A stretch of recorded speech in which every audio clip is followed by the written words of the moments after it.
It's another episode of the Church Solutions podcast. My name is Phil Thompson. And I'm Michael Gray. Michael Gray is with us today. Steve has the day off. I don't think he really has a day off, but every day is a day off for Steve. So, right? I mean, I don't know. I'm just giving him a hard time. He's probably going to listen to this and grumble. But Steve's not with us today, but Michael is with us. Michael, part of our team.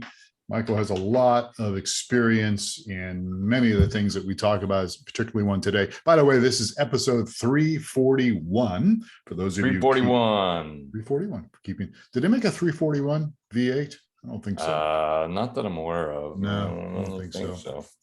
327, 351. All right. Anyhow, we both kind of are in the cars. Actually, we're in the Jeeps, but anyhow. All right. So Michael's part of our team here. By the way, his dogs are also part of our team. So if you hear the dogs chiming in, they're just going to give you some input, unsolicited, but they are there. All right. So today we're going to talk, and we're a tech company, but we all have tons of ministry experience with multiple churches. So that's why we cover a lot of different topics. And one of the topics we're going to cover today is email. And Michael, you gave me some notes here. One of the fun things about Google Documents, which every church should use Google Docs. Well, I think so, but is you can watch the person editing the notes. So I was watching you edit the notes here before game time here. Nice. You've got 5 reasons email is killing the church.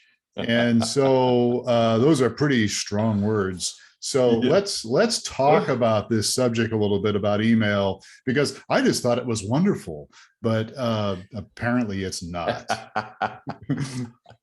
Well, that's probably how most people feel. I think email is awesome. And it starts from the fact that, hey, church work is not easy work. It's hard. There are too many people expecting too many things of a staff member, a pastor, whoever you may be, and it is overwhelming. That's not the good news. But because we're overwhelmed, we usually consolidate and use some of the quickest ways to communicate and engage, etc. And then we can fall into the trap of using just email to communicate and try to remain relational. Yeah, and that's a key. Yeah, and that relational really is a key. And we just talked last week about stress, and you were talking about all the pressure and stuff that's on pastors and administrators and even volunteers. So let's just jump into this a little bit about email. And we've got five reasons here, plus maybe a few sub points to this thing, because I'd like to hear this. Why are there reasons email is killing the church? Elaborate.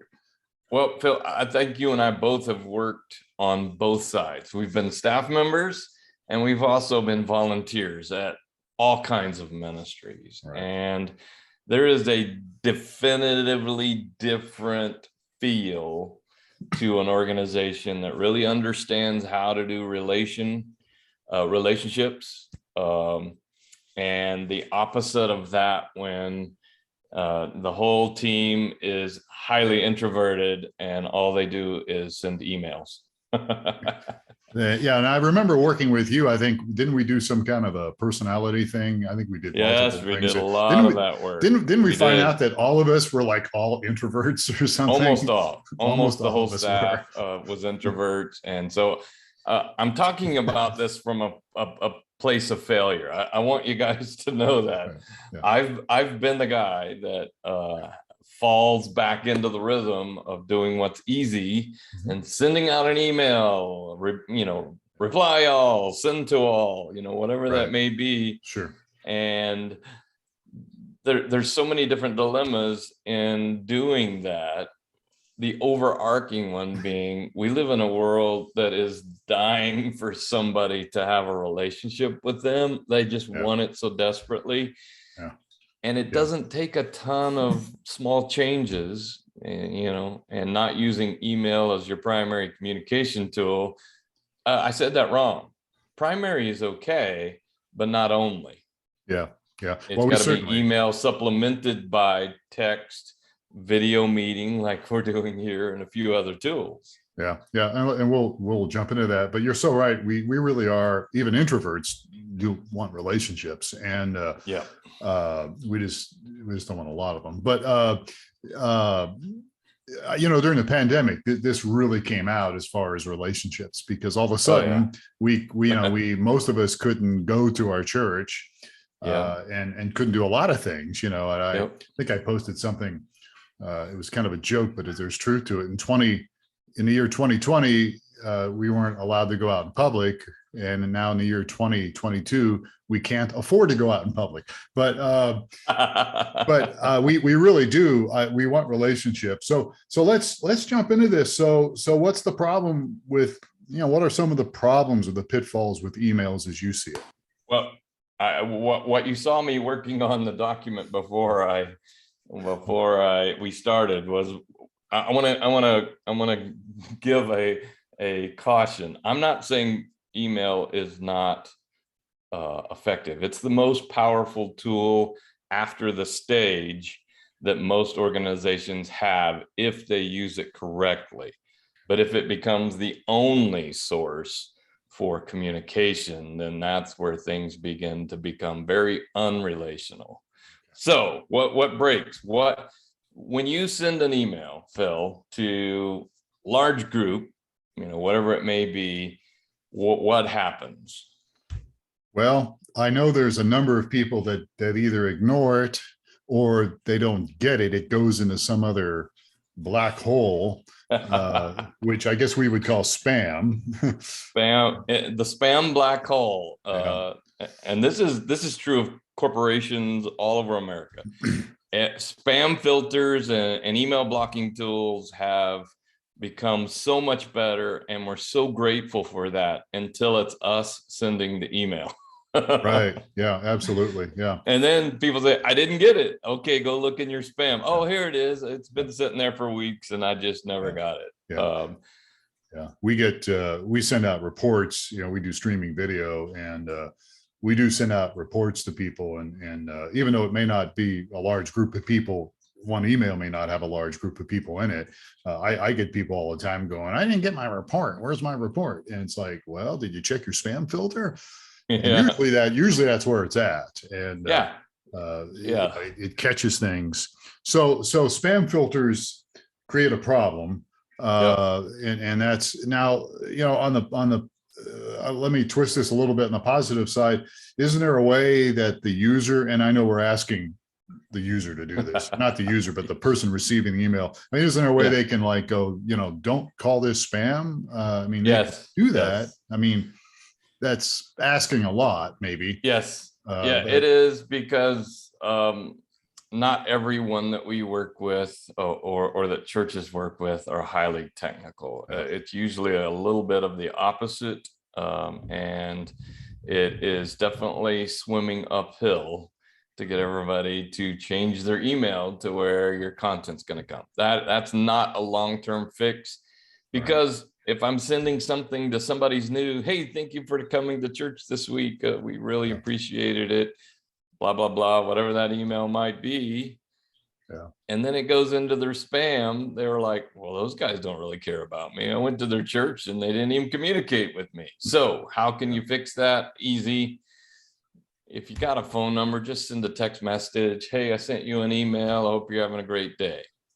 Just confirm receipt of it to stack the odds in the case of somebody finding your email in their spam or wherever else. Yeah.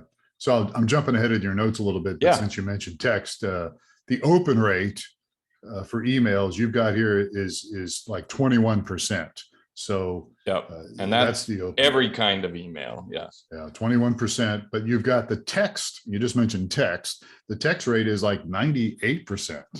That's correct. Yeah. So people that's a look at their difference. text, whether they respond or not. We'll get to that. But and text is one of the new tools that people have embraced. There are others. There are 87,000 messaging tools that people are using now.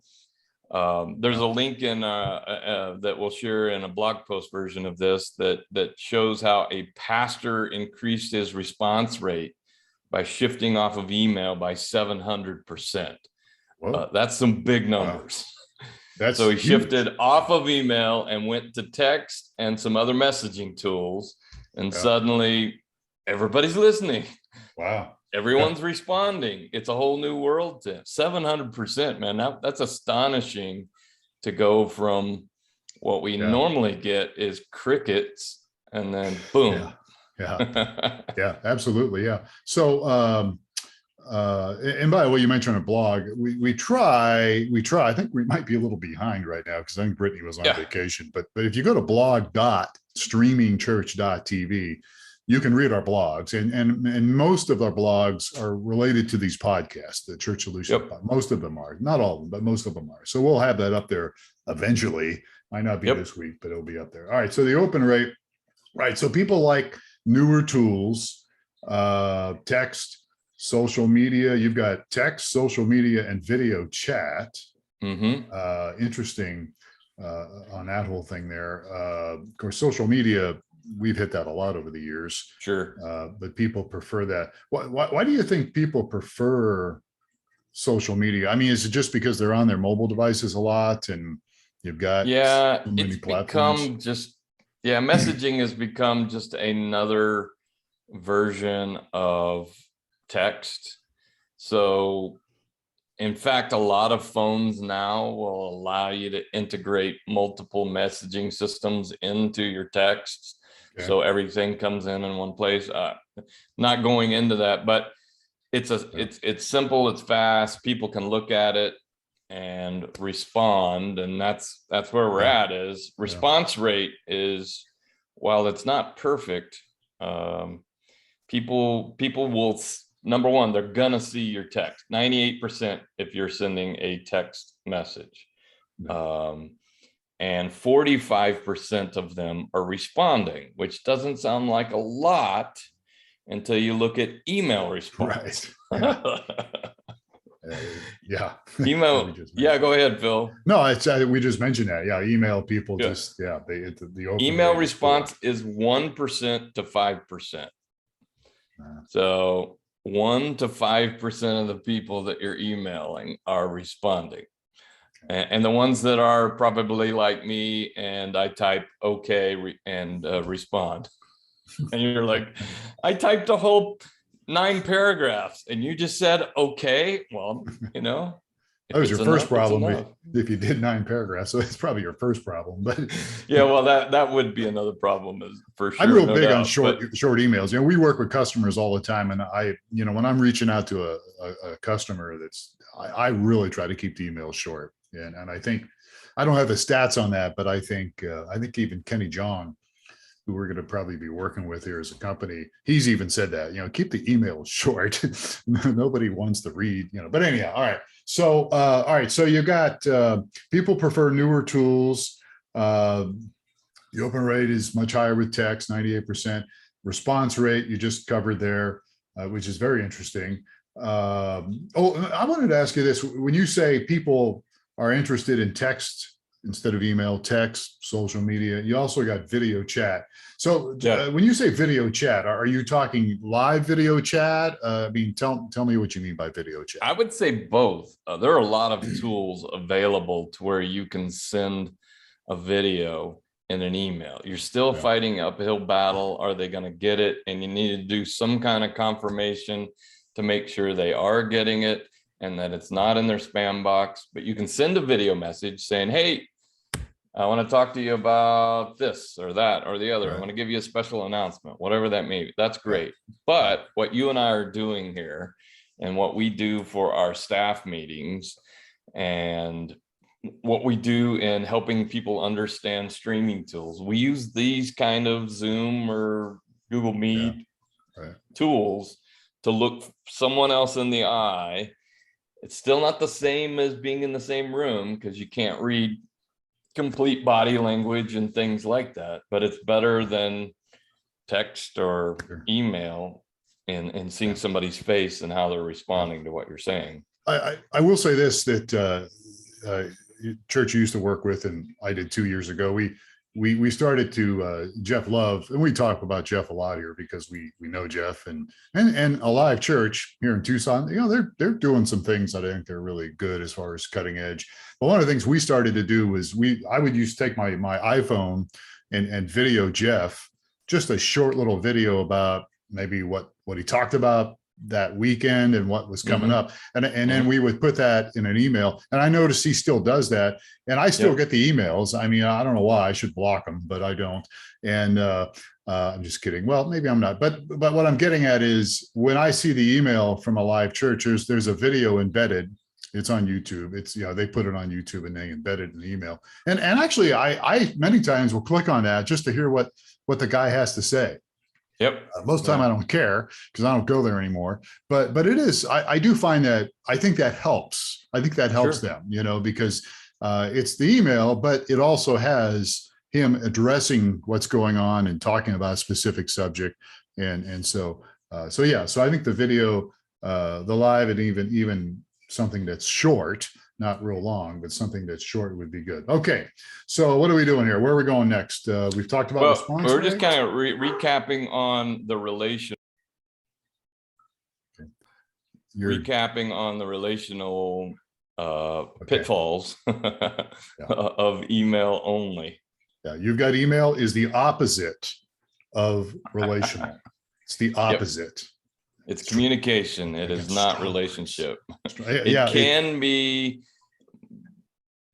in the basis form still a little bit of communication, it's but one it way, really though. falls short. Yeah, it's usually one way.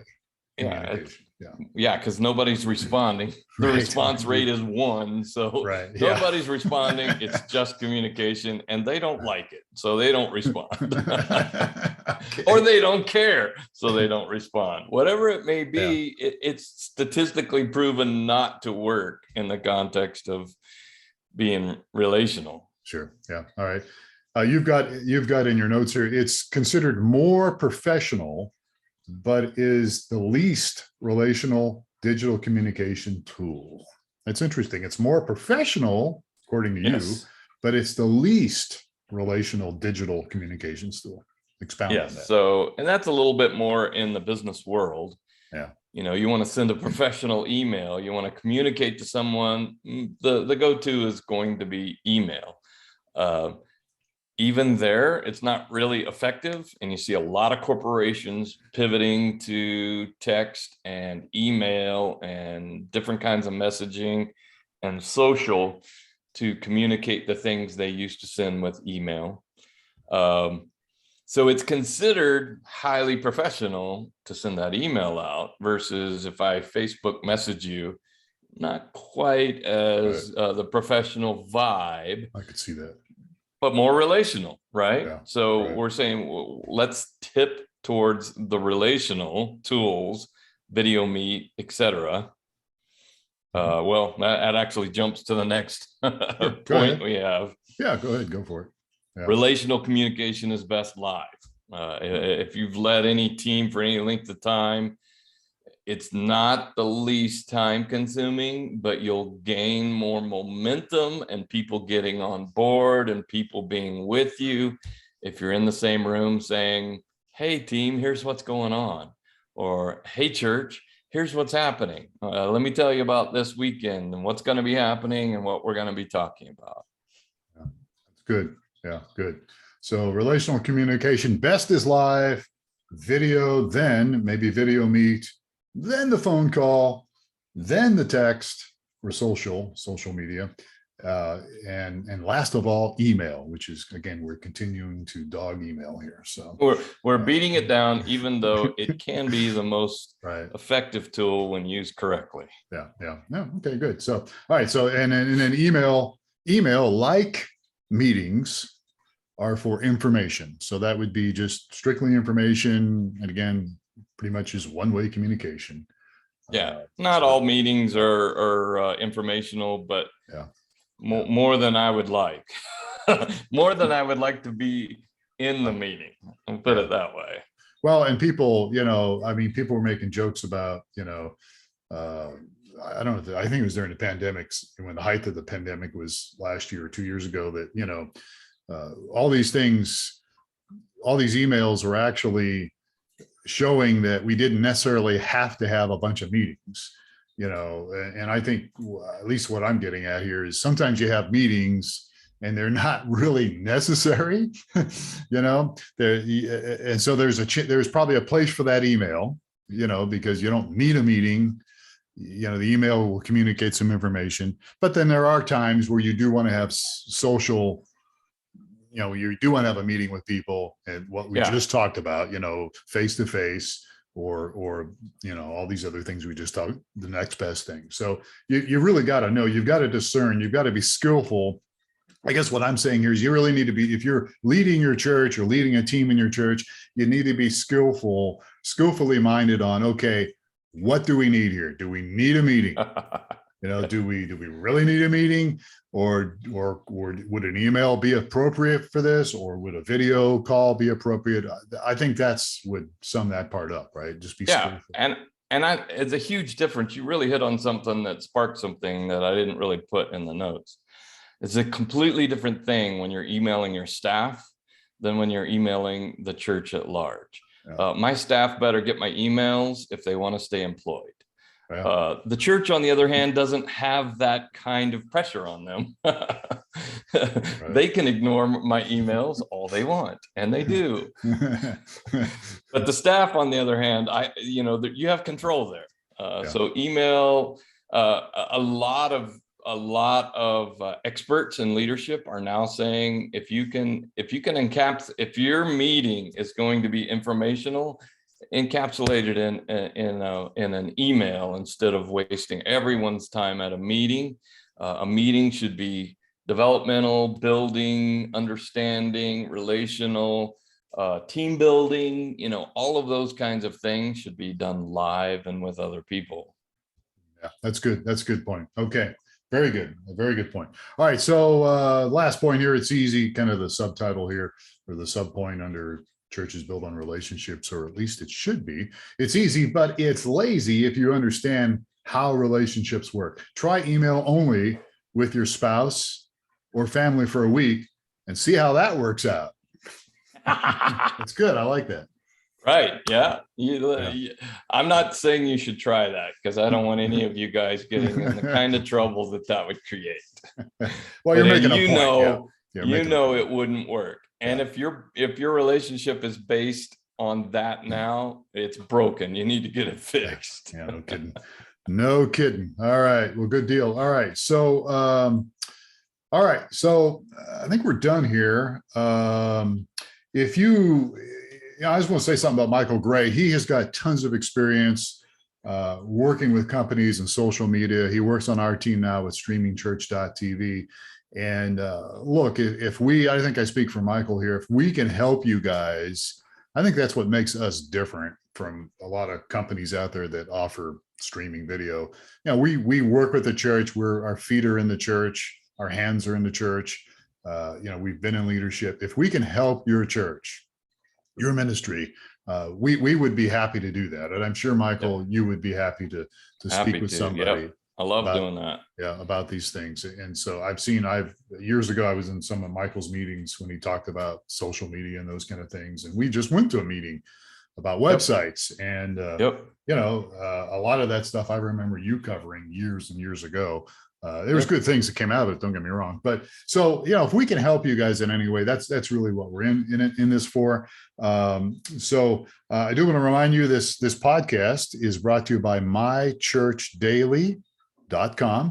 Look it up, mychurchdaily.com. It's us. It's one of our products. You can get on Alexa devices, Amazon Echo devices. There's millions of them out there now. And you could have a daily flash briefing. People listen to them all the time. They listen to the weather for the flash briefing, or the sports, or the news, and other things, devotionals. Well, we offer that. And there's a 14-day free trial. Just go to mychurchdaily.com and look that up. And have questions about it, reach out to us. You can always chat with us. We have live chat during business hours.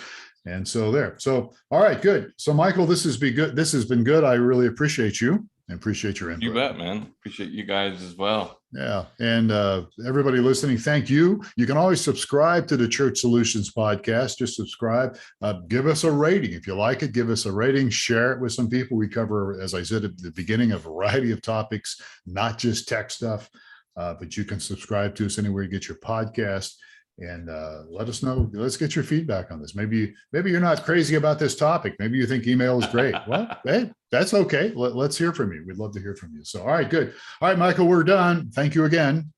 My pleasure as always. All right. And thank you, folks, for listening to this episode of the Church Solutions podcast. My name is Phil Thompson. We'll catch you again next time. Please take care of yourself.